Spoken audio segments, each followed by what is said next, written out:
तर माझ्या लाडक्या विद्यार्थी मित्रांनो, विशेषतः वर्ग 12वीमध्ये शिकत असणाऱ्या विद्यार्थी मित्रांसाठी मी एक आज नवीन व्हिडिओ लेक्चर सादर करत आहे. तर वर्ग 12वी शाखा कॉमर्स आणि विषय आहे वाणिज्य संघटन व व्यवस्थापन.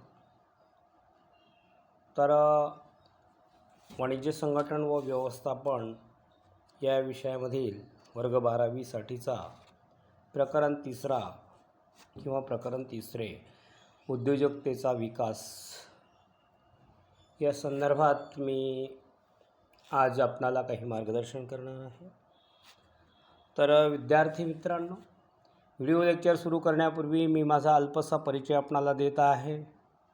तर माझे पूर्ण नाव शिवदत्त कचरुगवळी असे आहे आणि मी हल्ली कोमलनगर मुक्काम पोस्ट पडेगाव तालुका जिल्हा संभाजीनगर या ठिकाणी वास्तव्याला आहे आणि मी श्री सरस्वती भुवन शिक्षण संस्था संचालित संभाजीनगर श्री सरस्वती भुवन कला व वाणिज्य कनिष्ठ महाविद्यालय या ठिकाणी सध्याला नोकरीला आहे आणि यापूर्वी गेल्या 24 वर्ष 5 महिने या कालावधीमध्ये मी श्री सरस्वती भुवन शिक्षण संस्था संचलित संभाजीनगर श्री सरस्वती भुवन माध्यमिक हायस्कूल रांजणे तालुका घनसावंगी जिल्हा जालना या ठिकाणी माध्यमिक शिक्षक म्हणून कार्यरत होतो. तर काही अपरिहार्य कारणामुळे म्हणा किंवा काही खाजगी कारणामुळे मी दिनांक 15 नोव्हेंबर 2019मध्ये व्हॉलंटरी रिटायरमेंट घेतलेली आहे. तर यापूर्वी माझे शिकविण्याचे विषय 5 ते 10ला मराठी आणि इतिहास भूगोल अर्थात सामाजिक शास्त्र नागरिकशास्त्र हे होते. मात्र आता आफ्टर सर्विस मी रिटायरमेंटच्या काळामध्ये तर ज्युनियर प्राध्यापक म्हणून सदरील संस्थेतील कला व वाणिज्य महाविद्यालय श्री सरस्वती भुवन शिक्षण संस्था संचालित असणाऱ्या महाविद्यालयामध्ये संभाजीनगर या ठिकाणी मी 11वी 12वी वाणिज्य संघटन व व्यवस्थापन तसेच चिटणीसाची कार्यपद्धती वर्ग 11वी आणि 12वी यांना शिकवत आहे. तर आपणाला हा व्हिडिओ आवडल्यास जास्त मुलांनी जास्तीत जास्त संख्येने लाईक करायचा आहे, कमेंट्स करायचा आहे, सबस्क्राईब देखील करायचा आहे, जेणेकरून आगामी काळामध्ये माझे नवनवीन व्हिडिओ प्रसारित होतील यूट्यूबवर. त्यावेळेस सर्वाधिक लाभ आणि सर्वप्रथम लाभ आपणाला घेता येईल आणि मलाही आपण सहकार्य करावं, जेणेकरून मी आपणाला आणखी चांगले व्हिडिओ घेऊन येऊ शकेल. तर जास्त वेळ न वाया घालवता मी आपणाला लगेचच मार्गदर्शन करीत आहे. तर विषय आहे वाणिज्य संघटन व व्यवस्थापन, वर्ग आहे 12वी, प्रकरण आहे 3 उद्योजकतेचा विकास. तर मागील व्हिडिओ लेक्चरमध्ये आपण अभ्यासत होतो स्टँड अप इंडिया योजनेची उद्दिष्टे. तत्पूर्वी आपण बघितलं होतं स्टार्टअप इंडियाचा मीनिंग बघितला, अर्थ. त्यानंतर स्टार्टअप इंडियाची वैशिष्ट्यसुद्धा बघितली आणि त्यापूर्वी आपण भारत सरकारने स्टार्टअप इंडिया जाहीर करून कोणकोणत्या बाबीवर लक्ष केंद्रित केलं ते सुद्धा आपण अभ्यासलं. उदाहरणार्थ सुलभीकरण आणि आधार, सिम्प्लिफिकेशन अँड हँड होल्डिंग. त्यानंतर आपण बघितलं भांडवलाचा आधार आणि लाभ, फंडिंग सपोर्ट अँड इन्सेंटिव्ज. त्यानंतर बघितलं उद्योग, शैक्षणिक भागीदारी आणि उद्योग आरंभ होईपर्यंत इंडस्ट्री अकॅडेमिया पार्टनरशिप अँड इन्क्युबेशन हे बघितलं. स्टार्टअपचे उद्दिष्ट बघितले. पहिलं उद्दिष्ट होतं 10,000 कोटी स्टार्टअप निधी. दुसरं उद्दिष्ट होतं पेटंट नोंदणी शुल्कात कपात. तिसरं उद्दिष्ट होतं सुधारित दिवाळखोरी कायद्याअंतर्गत 90 दिवस. सुधारित दिवाळखोरी कायद्याअंतर्गत 90 दिवस. सुधारित दिवाळखोरी कायद्याअंतर्गत 90 दिवस. पहिल्या 3 वर्षाच्या तपासणीस गोपनीय ठेवण्यास स्वातंत्र्य. त्यानंतर बघितलं आपण प्रथम 3 वर्षाच्या कामकाजासाठी भांडवली उत्पन्न करातून मुक्तता. पहिल्या 3 वर्षाच्या करातून मुक्तता. स्वप्रमाणीकरणास मान्यता. त्यानंतर आपण बघितलं 5 लाख शाळा आणि 10 लाख विद्यार्थ्यांना नाविन्यपूर्ण उपक्रमासंबंधी 5 लाख शाळा आणि 10 लाख विद्यार्थ्यांना नाविन्यपूर्ण उपक्रमासंबंधी कार्यक्रमामध्ये सहभागी करून घेणे. देशातील उद्योजकतेला प्रोत्साहन देणे. संपूर्ण जगात भारतात स्टार्टअप हब म्हणून प्रोत्साहन देणे. त्यानंतर शेवटी बघितलं होतं आपण राजस्थान उष्मायन केंद्र म्हणून स्टार्टअप ओएसिस बांधले. आता त्यानंतर आपल्याला सुरू करायचं आहे स्टँडअप इंडिया. तर काय आहे स्टँडअप इंडिया? SC ST आणि महिला, अनुसूचित जाती, अनुसूचित जमाती किंवा महिला उद्योजकांना वित्तपुरवठा करणारी स्टँडअप इंडिया योजना. त्यानंतर स्टँडअप इंडिया योजनेची उद्दिष्ट, objectives of the standup scheme. Greenfield एंटरप्राइजची उभारणी करण्यासाठी बँकेच्या प्रत्येक शाखेमधून कमीत कमी एक अनुसूचित जाती SC किंवा अनुसूचित जमाती ST आणि एका महिला कर्जदाराला रुपये 10 लाखापासून ते 1 करोडपर्यंत कर्ज उपलब्ध करून देणे. हे स्टँडअप इंडिया योजनेचे उद्दिष्ट आहे. हा उपक्रम उत्पादन, सेवा किंवा व्यापार क्षेत्रात असू शकतो. वैयक्तिक नसलेल्या उद्योगांच्या बाबतीत भागधारक आणि नियंत्रित भाग भांडवलातील किमान 51% हिस्सा अनुसूचित जाती जमातीसाठी किंवा महिला उद्योजकाकडे असावा. पात्रता, एलिजिबिलिटी. अनुसूचित जाती जमाती किंवा महिला उद्योजक हा 18 वर्षे पुढील वयाचा असावा. अनुसूचित जाती जमाती किंवा महिला उद्योजक हा 18 वर्ष पुढील वयाचा असावा. नंबर 2, या योजनेअंतर्गत कर्ज फक्त ग्रीनफील्ड प्रकल्पासाठीच आहे. ग्रीनफील्ड म्हणजे उत्पादन किंवा सेवा व्यापार क्षेत्रातील लाभार्थीचे प्रथम उपक्रम होय. नंबर 3, वैयक्तिक नसलेल्या उद्योगांच्या बाबतीत 51% भाग भांडवल आणि नियंत्रित भाग भांडवल अनुसूचित जाती जमाती आणि महिला उद्योजकापैकी एकाचे असावे. कर्जाचे स्वरूप, नेचर ऑफ लोन, रुपये 10 लाख ते 100 लाखापर्यंतचे संमिश्र कर्ज, मुदत कर्ज आणि खेळते भांडवल. कर्जाचा हेतू, पर्पज ऑफ लोन, अनुसूचित जाती जमातीतील महिला उद्योजकाकडून उत्पादन, व्यापार किंवा सेवा क्षेत्रातील नवीन उद्योग स्थापित करणे. त्यानंतर कर्जाची मर्यादा, साईज ऑफ लोन, प्रकल्प खर्चाच्या 75% संमिश्र कर्ज, ज्यामध्ये मुदत कर्ज व खेळत्या भांडवलाचा समावेश होतो, परंतु इतर कोणत्याही योजनेतील अभिसरण पाठिंब्यासह जर कर्जदाराचे योगदान प्रकल्प खर्चाच्या 25% जास्त असेल तर या कर्जाची अट लागू पडत नाही.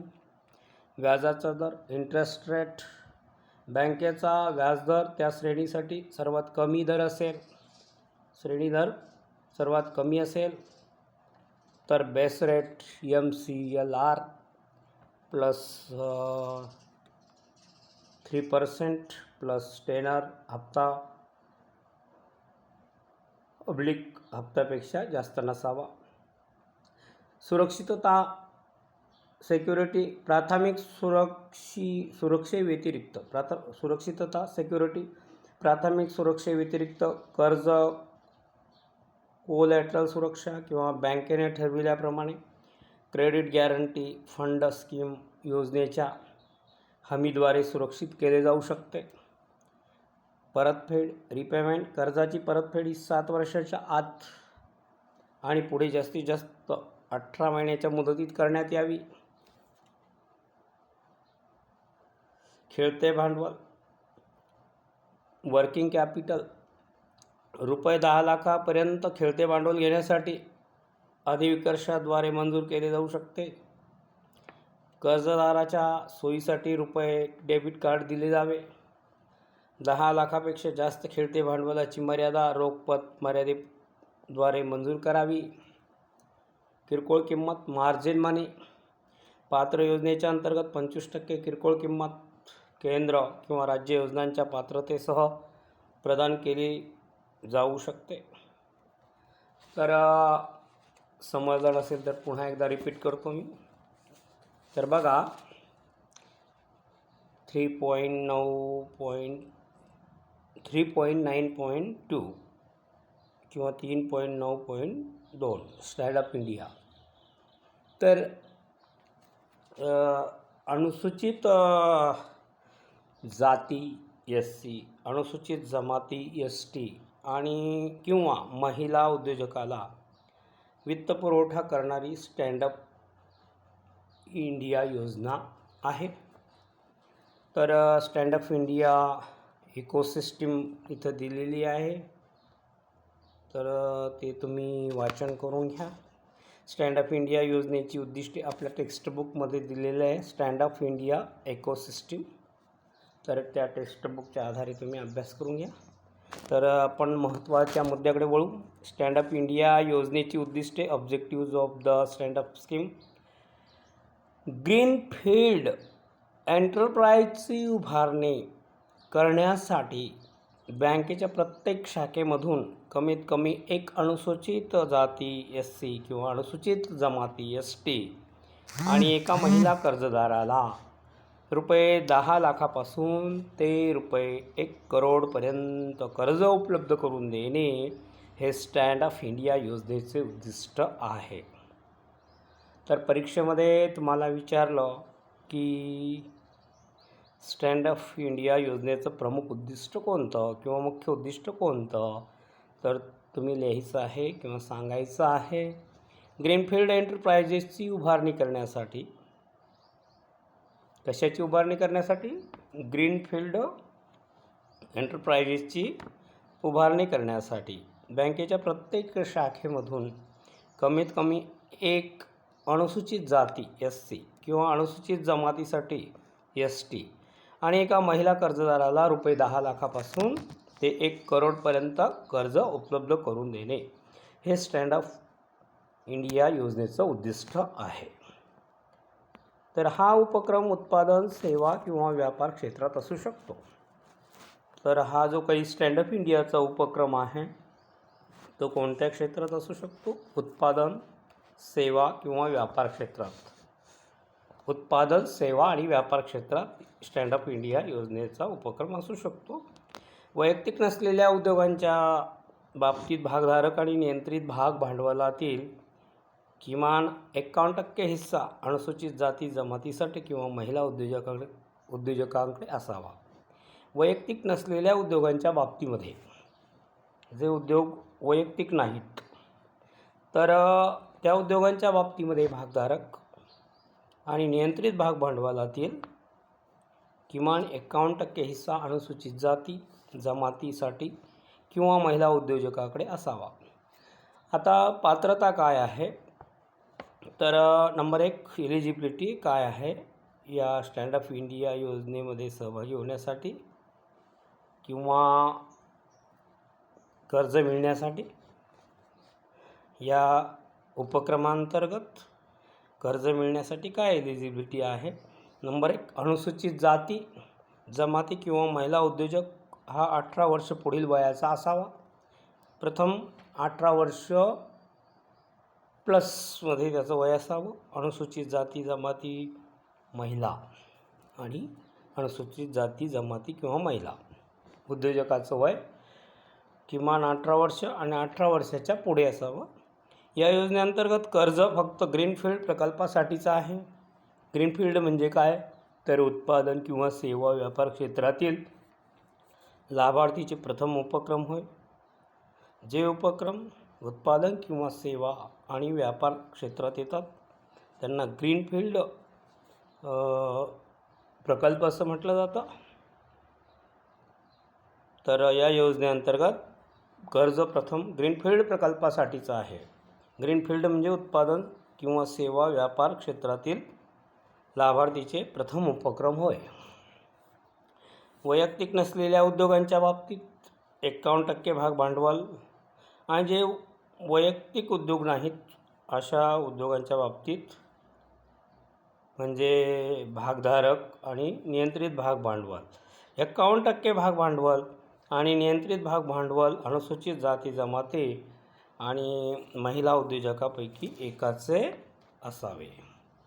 तर कर्जाचे स्वरूप काय आहे, 3 नंबरचा पात्र तर तुम्हाला कळाली नसेल, पुन्हा एकदा सांगतो. वैयक्तिक नसलेल्या उद्योगांच्या बाबतीत 51% भाग भांडवल आणि नियंत्रित भाग भांडवल अनुसूचित जाती जमाती आणि महिला उद्योजकापैकी एकाचे असावे. कर्जाचे स्वरूप नेचर ऑफ लोन रुपये 10 लाख ते 100 लाखापर्यंत संमिश्र कर्ज. तर रुपये 10 लाख ते 100 लाखापर्यंत संमिश्र कर्ज, मुदत कर्ज आणि खेळते भांडवलासह.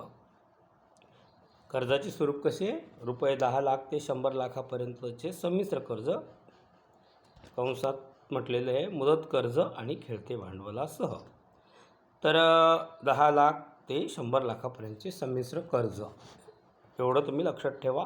कर्जाचं स्वरूप, कर्जाचा हेतू, पर्पज ऑफ लोन, अनुसूचित जाती जमातीतील महिला उद्योजकाकडून उत्पादन व्यापार किंवा सेवा क्षेत्रातील नवीन उद्योग स्थापित करणे.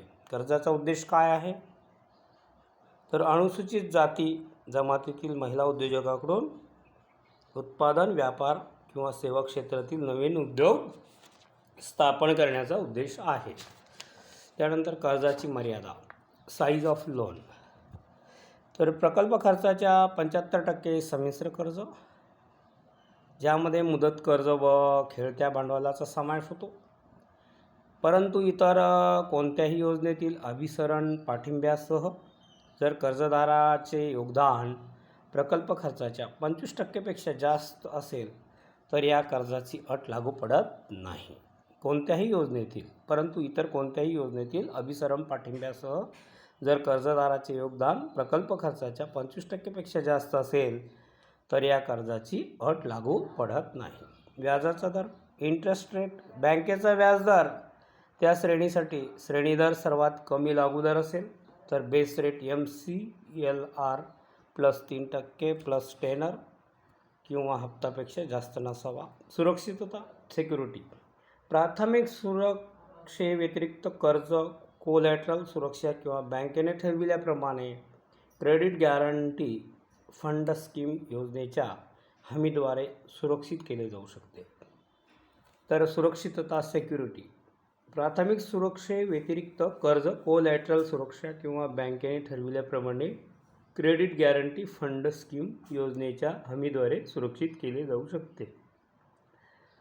सुरक्षितता काय आहे, सिक्युरिटी, प्राथमिक सुरक्षेव्यतिरिक्त कर्ज, कोलॅटरल सुरक्षा किंवा बँकेने ठरविल्याप्रमाणे क्रेडिट गॅरंटी फंड स्कीम योजनेच्या हमीद्वारे सुरक्षित केले जाऊ शकते. परतफेड, रिपेमेंट. तर कर्जाची परतफेड ही 7 वर्षाच्या आत आणि पुढे जास्तीत जास्त 18 महिन्याच्या मुदतीत करण्यात यावी. तर कर्जाची रिपेमेंट कसं करायचं आहे, कर्जाची परतफेड ही 7 वर्षाच्या आत आणि पुढे जास्तीत जास्त 18 महिन्याच्या मुदतीत करण्यात यावी. खेळते भांडवल, वर्किंग कॅपिटल. तर रुपये 10 लाखापर्यंत खेळते भांडवल घेण्यासाठी अधिविकर्षाद्वारे मंजूर केले जाऊ शकते. अधिविकर्ष म्हणजे बँक ओव्हरड्राफ्ट. कर्जदाराच्या सोयीसाठी रुपये डेबिट कार्ड दिले जावे. 10 लाखापेक्षा जास्त खेळते भांडवलाची मर्यादा रोख मर्यादेपेक्षा मंजूर करावी. 10 लाखापेक्षा जास्त खेळते भांडवलाची मर्यादा रोख मर्यादेपेक्षा मंजूर करावी. तर किरकोळ किंमत मार्जिन मनी पात्र योजनेच्या अंतर्गत 25% किरकोळ किंमत किंवा राज्य योजनाच्या पात्रतेसह प्रदान केली जाऊ शकते. तर आपण आता या ठिकाणी थांबूया. किरकोळ किंमत पुन्हा एकदा सांगतो. तर जरा कम्फर्टेबल वाटत नाही आहे तरी पण आपण घेऊ. किरकोळ किंमत मार्जिन मनी पात्र योजनेच्या अंतर्गत 25% किरकोळ किंमत केंद्र किंवा राज्य योजनांच्या पात्रतेसह प्रदान केली जाऊ शकते. किरकोळ किंमत पुन्हा एकदा बघा, थोडंसं संदिग्ध वाटतं. मार्जिन मनी पात्र योजनेच्या अंतर्गत 25% किरकोळ किंमत केंद्र किंवा राज्य योजनांच्या पात्रतेसह प्रदान केली जाऊ शकते. तर आता उर्वरित भाग जो आहे तो आपण नंतरच्या तासिकेमध्ये घेऊ आणि मग तेवढा भाग झाल्यानंतर जवळपास आपला हा सिलेबस संपून जाऊ शकतो. तर थांबूया आता.